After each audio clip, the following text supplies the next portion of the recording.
السلام علیکم ویورز، امید ہے سب آپ خیریت سے ہوں گے اور تمام معاملات صحیح ہوں گے۔ عید گزری ہے، رمضان مبارک گزرا ہے، سب معاملات ہوئے ہیں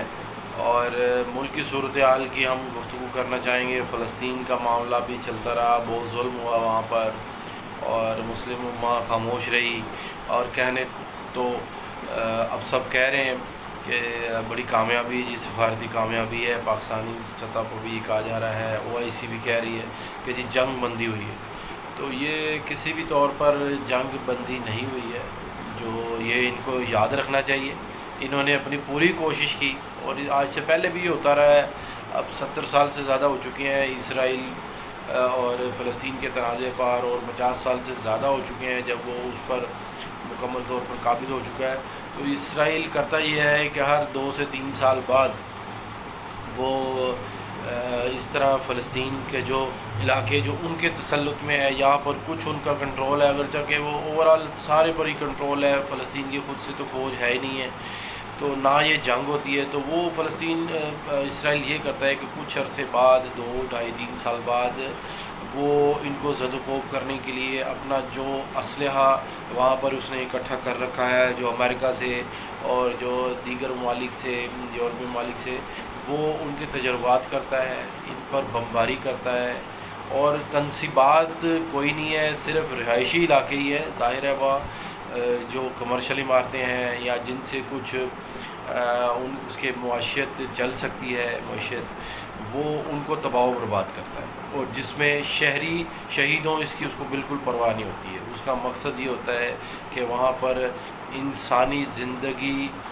ظہور پذیر نہ ہو سکے، رہنے کے قابل نہ رہے وہ علاقہ، وہ ان کی نسل کشی ہو جائے، وہ ختم ہو جائے وہاں سے۔ تو یہ سب وہ کرتا ہے، اور اس دفعہ بھی اس نے ایسا کیا ہے۔ جب بمباری شروع کی، یہ یک طرفہ بمباری ہوتی ہے، جنگ کوئی نہیں ہوتی ہے۔ یہ جو حماس جس کے بارے میں کہا جاتا ہے کہ وہ ایک ملیٹنٹ ہے، ایک دہشت گرد تنظیم ہے، وہ یقیناً حماس کا ایک وجود تو ہے، لیکن ایک نہ اس کے پاس ایسے وسائل ہیں، نہ اسلحہ ہے، نہ کچھ ہے۔ وہ ایک تنظیم ہے جو ایک باغی ہے، جو حریت کی وہ ایک کوشش کر رہے ہیں، اور جو اس کے غاصبانہ قبضے کو چھڑوانے کے لیے کوشش کر رہے ہیں۔ تو وہ یہ کوشش کرتے ہیں، تو وہ نہ ان کے پاس اسلحہ ہے نہ کچھ ہے، پتھر مارتے ہیں وہ، جتنے بھی آپ سوشل میڈیا پر اور دیگر ذریعے سے جو ویڈیوز دیکھتے ہیں۔ تو اس بار بھی اس نے ایسا کیا ہے، 10-11 دن وہ حملے کیے بھرپور، اور ساری دنیا اس کو کہتی رہی کہ بھی آپ یہ بند کریں، اور کیوں ظلم کر رہے ہیں۔ وہاں پر 20 ہسپتال تباہ کیے، پھر اس کے بعد رہائشی عمارتیں تباہ کی۔ کوئی ایک عمارت یا کوئی ایسی تنصیبات بتائیں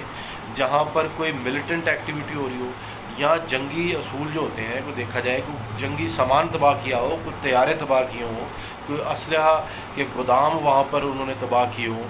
کوئی ایسا نہیں ہے۔ صرف دیکھنے میں یہ آ رہا ہے کہ عمارتیں تباہ ہو رہی ہیں، 20 منزلہ عمارتیں، 15 منزلہ عمارتیں،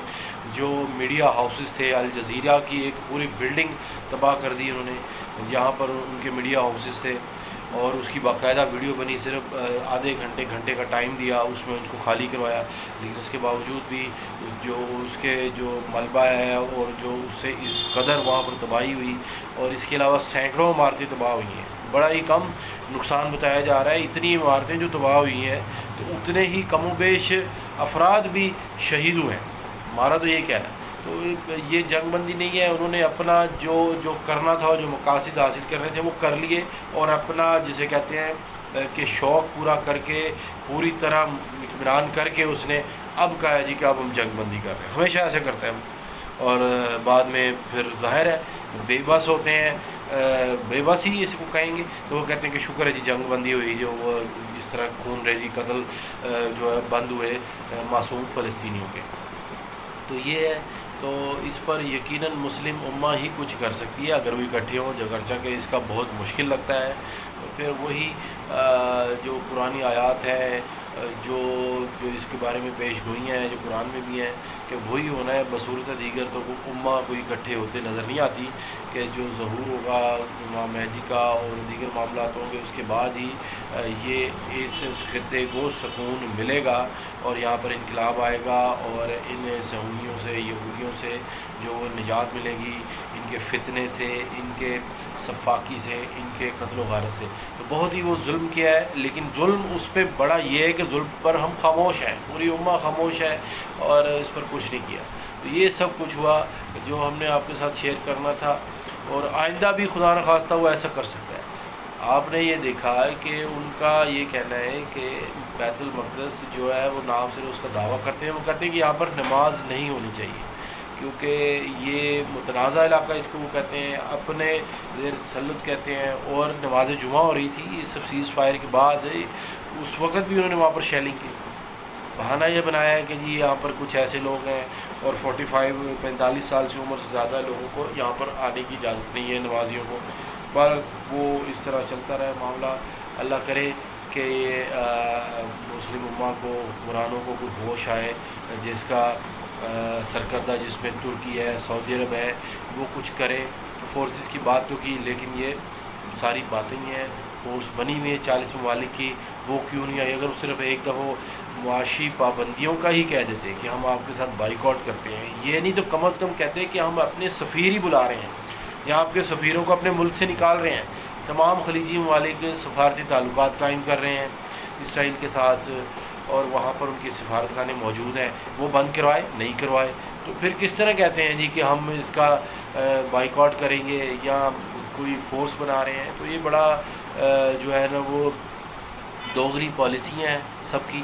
اور بہرحال پاکستان نے بھی کوشش کی، ٹھیک ہے، یہی وہ کر سکتے تھے ہم، ہماری حکومت، کہ شام میں قریشی اقوام متحدہ میں بھی گئے اور تینوں ممالک کے، ترکی، فلسطین اور پاکستان کے سفراء اور اردن، اور یہ سب لوگ وہاں گئے، تو جس سے یقیناً ایک پریشر تو پڑا، لیکن اس نے کوئی پریشر نہیں لیا، اس نے صاف انکار کر دیا کہ ہم اس نے بند نہیں کرنے ہوں گے۔ پھر جب اس کا دل جسے کہتے ہیں وہ پورا ہو گیا، پھر اس نے کہا جی بند۔ یہ ساری بات تھی جو ہم نے آپ سے شیئر کی۔ ملک کی صورتحال کے بارے میں بھی مزید آپ سے گفتگو کرتے رہیں گے۔ بہت شکریہ۔